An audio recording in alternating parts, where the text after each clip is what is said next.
This next chart is from Calculated Risk blog, and it is a US-only chart because we don't have good worldwide data for these types of measurements.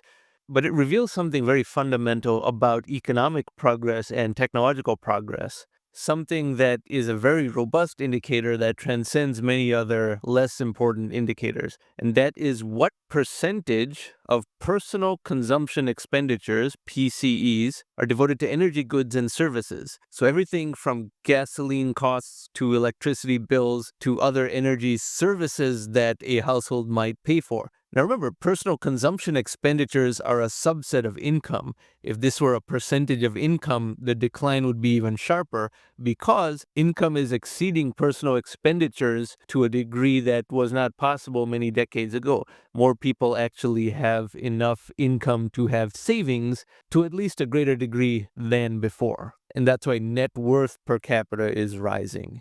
But in this chart, we see here this horizontal axis of time from 1959 all the way to present.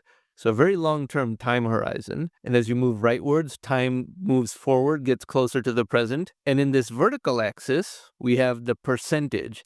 And in 1959, 7.3% of personal consumption expenditures were devoted to energy. And at that time, households had at most one car in the United States, and most people in the world did not even have a car. But in the United States, households maybe had one car, and then this percentage was declining. Then during the 1970s, due to the Yom Kippur War, the oil embargo, and other oil price spikes, this percentage rose by a lot.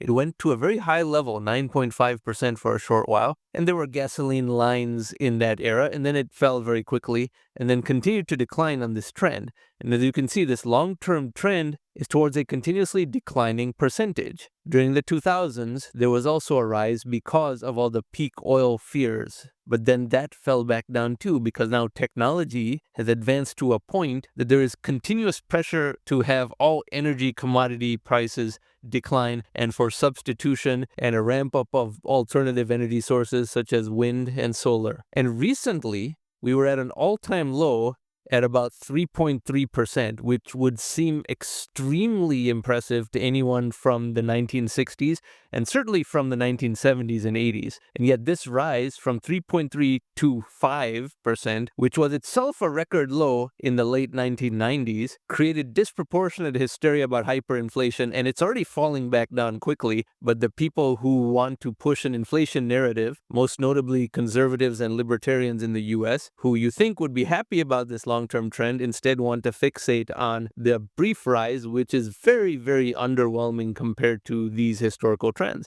because the structural long-term trend is downward. And this chart is a hyperbola. It's not a straight line, so it can never go to zero. However, it keeps halving. 8% to 4% took a certain amount of time.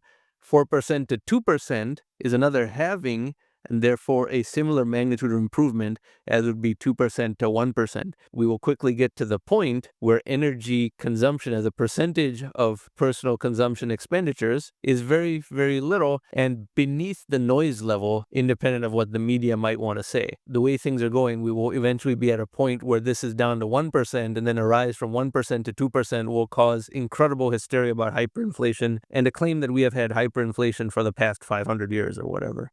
It's really going in that direction. The reality is decoupling from the media narrative to a truly astonishing degree, and fewer people are actually looking at data. And this trend also masks yet another layer of improvement, which is how we are getting more and more output per unit of energy. The computational power we get per kilowatt hour of energy consumed is much better than it used to be before. Cars have much higher miles per gallon, even if you're using an internal combustion engine car. Miles per gallon is 3 times better than it might have been in the early 1980s. Household appliances are much more energy efficient. Refrigerators consume a lot less electricity than they did 50 years ago, even though they are far better engineered than they were in those days.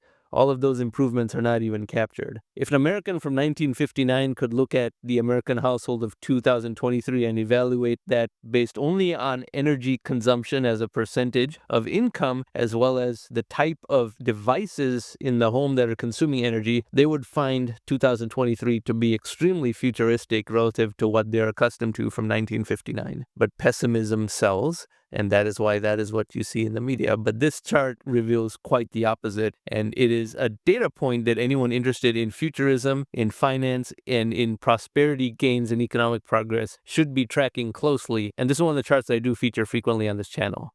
Thanks for watching.